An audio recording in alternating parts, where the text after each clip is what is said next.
Hey everybody, inflation isn't as bad as it was in 2022, thankfully, but it is still proving a little bit harder than the Federal Reserve would like to control it.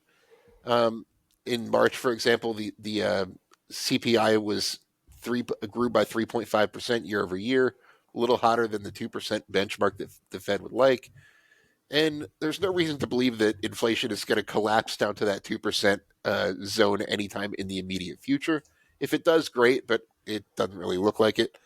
So we're going to talk about some dividend stocks that have a great history of raising their payout and beating inflation with their income over time. Before we dive in, take a look at the link you see on your screen, fool.com/Frankel. You get the top 10 stocks to buy right now from my sponsor, The Motley Fool.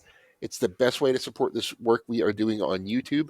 Again, that link is fool.com/Frankel. So a lot of people invest in dividend stocks for a lot of different reasons. Right now, Tyler and I don't know about him, but I'm at least 2 decades away from retirement. I'm sure he is as well. So we're kind of in compounding mode. We want our portfolios to compound right now. Dividend stocks also make great income investments once you retire. My father just retired not that long ago and has a bunch of dividend stocks that he uses to, help pay for his day to day expenses. So whatever the reason is, dividend growth stocks can really help you keep pace with inflation. If the long term average inflation rate is, say, 3% per year, and a company that has a 5% dividend yield increases its dividend at a rate of 4% per year, let's say, then your purchasing power from those dividends is going to grow over time, not lose value to inflation. So, with that in mind, we're going to look at a couple of stocks that have done a great job of doing that in the past. Obviously, disclaimer, just because the stock has raised its dividend for 20, 30, 40 years in a row doesn't mean it's going to continue to do that in the future, but it does make it a little bit more likely. So, with that in mind, Tyler, what dividend stock is on your mind right now? Well, I'm going to use a representation of an entire industry, but I'm going to talk about Valero Energy Corporation, which is an oil refiner.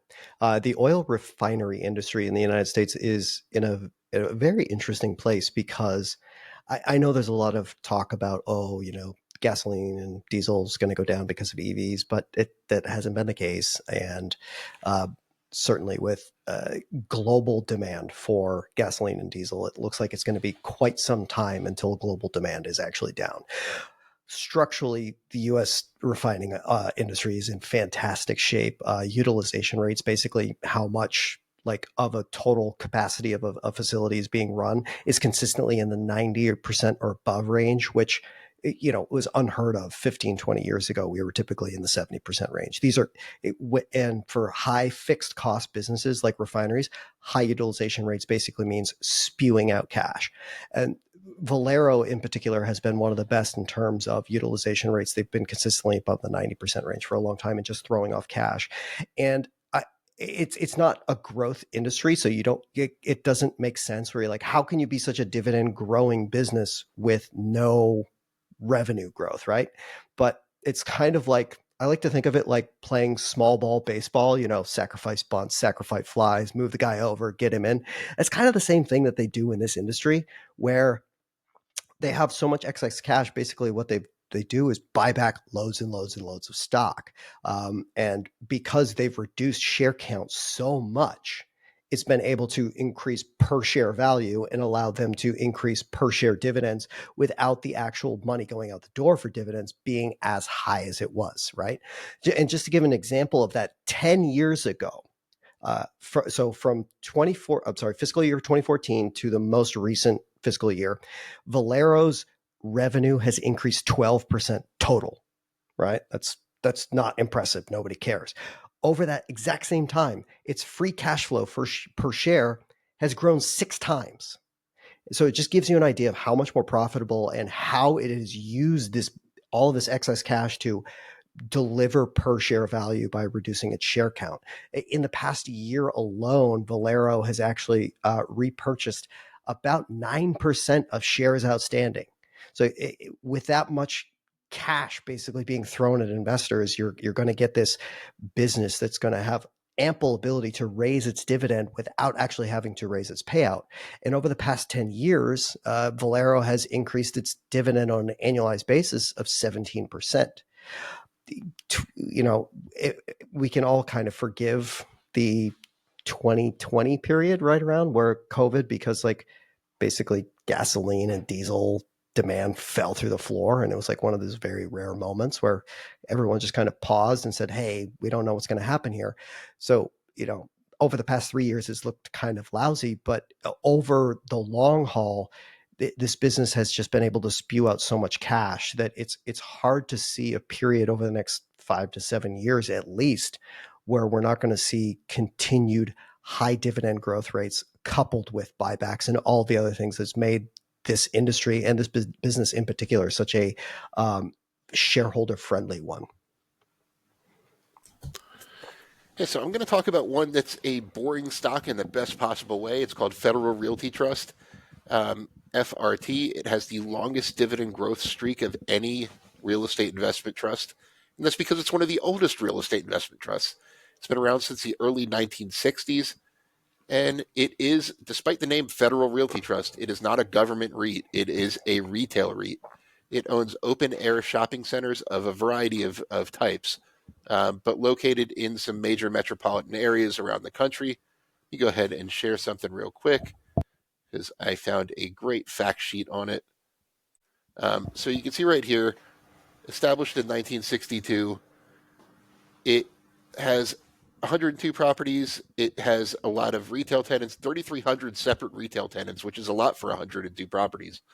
It has 3,100 residential units. A lot of their open air shopping centers have apartments and things like that. You can see where they operate. These are generally high cost of living areas with high barriers to entry that have an generally affluent population around them. You can see that dividend chart. They've raised the dividend for 56 consecutive years, one of the best streaks in the entire stock market. And not only have they raised their dividend for 56 consecutive years, they have done so at a 7% annualized rate, a pretty high rate to sustain for almost 6 decades. Um, right now, the stock yields about 4.3%. And I mentioned that this is a boring stock in the best possible way because of how this business model works. So what they do is they have their open air shopping center, great area, attract top tenants. Just some of the top 10 tenants in the portfolio are TJX, CVS is one of their big tenants, Home Depot, Gap. Um, so these are high quality tenants. They sign long term leases. Their leases generally have what they call escalators, meaning that their rent increases every year by a certain amount. And so all Federal Realty has to do is get a tenant in place and enjoy a decade or more in most cases of predictably growing income. And because of smart capital allocation, they can strategically use debt to kind of boost returns and things like that, which is how they've been able to raise the dividend by a 7% annualized rate for that long of a time. The recent numbers are pretty impressive, despite kind of a tough comparison to the post COVID surge in retail demand. Their properties are doing very well, over 92% occupancy, which is pretty good for open air retail right now.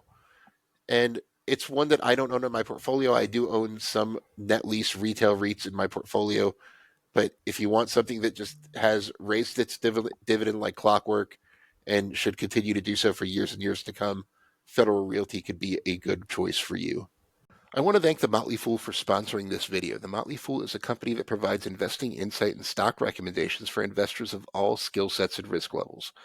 You all know how much I love researching new stocks and trying to find the next best investment, so I'm proud to partner with The Motley Fool to bring you 10 stock picks from their popular product, Stock Advisor. Stock Advisor has beaten the market by more than 4 times, so go to fool.com/Frankel to get your 10 stock picks now.